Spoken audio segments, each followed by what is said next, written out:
100 dosa challenge. Madhapur नाम के गांव में लक्ष्मी और ऐश्वर्या नाम के सास और बहू रहती थीं। दोनों खूब मिलजुल कर रहती थीं। लक्ष्मी का बेटा चंदन एक टिफिन सेंटर चलाता था। लक्ष्मी और ऐश्वर्या टिफिन सेंटर में चंदन का हाथ बटाती थीं। उनके टिफिन सेंटर में डोसा बहुत मशहूर था। उनके बनाए हुए डोसा खाने के लिए लोग दूर दूर से आते थे। बहुत ही बढ़िया डोसा बहुत ही सस्ते दामों में बेचते थे। उस टिफिन सेंटर का मालिक का नाम था ताताजी।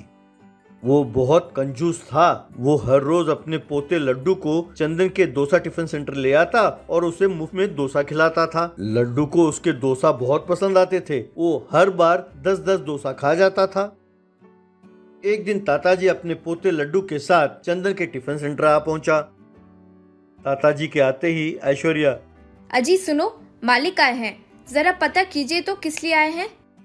तब ताताजी, अरे तुम जानती नहीं हो बेटी क्यों आया हूँ? अरे मैं अपने पोते लड्डू को टिफिन कराने आया हूँ। पता नहीं क्या है, अरे गांव में बहुत सारे टिफिन सेंटर हैं पर उसे यहीं के डोसा पसंद है। पता नहीं, शायद आप लोगों का डोसा बहुत स्वादिष्ट बनता है। और रही बात तुम्हारी कि भाई मालिक हूँ इसलिए मुझसे तुम लोग पैसे भी नहीं लेते, ये सब तो ठीक है। मेरे पोते को 1 प्लेट डोसा देना। तब लक्ष्मी, देखिए ताताजी, ये बिल्कुल ठीक नहीं है। यूं हर रोज आकर आप डोसा खाकर चले जाते हैं लेकिन पैसे नहीं देते।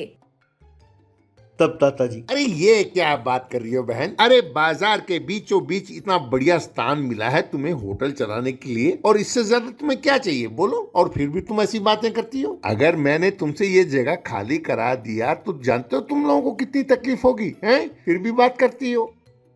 तब चंदन, अरे ताताजी बस रहने दीजिए, मैं दे तो रहा हूँ आप लोगों को डोसा। कहकर वो लड्डू को डोसा देने लगा। लड्डू ने एक डोसा खाना शुरू किया। धीरे धीरे 10 डोसा खा गया। तब ताताजी, भाई ठीक है तेंदू, मैं चलता हूँ फिर, हैं? कहकर चला गया। ताताजी के जाने के बाद ऐश्वर्या, क्यों जी, और कितने दिन चलाएंगे ऐसे? वो ताताजी अपने पोते के खाने के खर्चे को कम कराने के लिए हमारे पास आकर यूं खा रहा है। तब चंदन, अरे भगवान, मेरे पास एक बहुत बढ़िया आइडिया है। कहकर उसने उन दोनों को अपना प्लान बताया। अगले दिन सवेरे उनके होटल के सामने एक बहुत बड़ा टेबल रखा हुआ था। उस टेबल के ऊपर 10 डोसा, 50 डोसा, 100 डोसा यूं सब बिछे हुए थे और उनके सामने बोर्ड लगे हुए थे।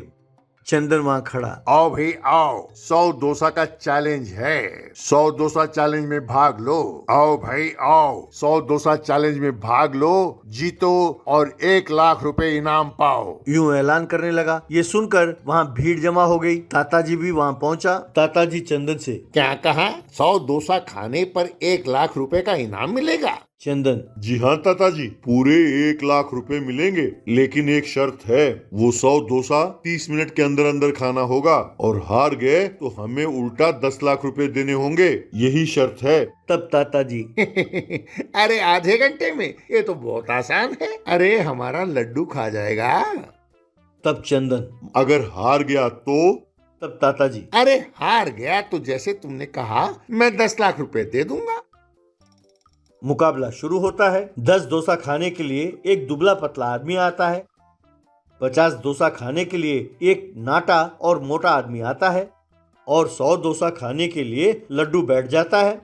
शुरू में लड्डू दबादब खाने लगता है, लेकिन 70 डोसा खाने के बाद उससे खाया नहीं जाता। लड्डू का पेट भर जाता है। लड्डू, बाप रे, मुझसे और नहीं खाया जाता। तब ताताजी, अरे क्या हुआ बेटा? अरे घर में तो खाते रहते हो, अब यहाँ क्या हो गया?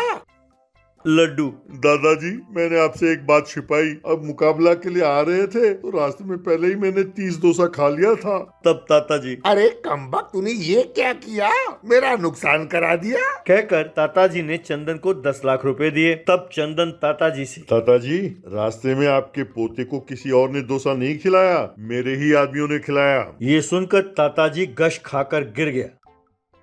उन पैसों से चंदन ने एक अपना होटल खोला और उसे चलाने लगा। जब तक वो गरीबों को मुफ्त में खाना भी खिलाता था।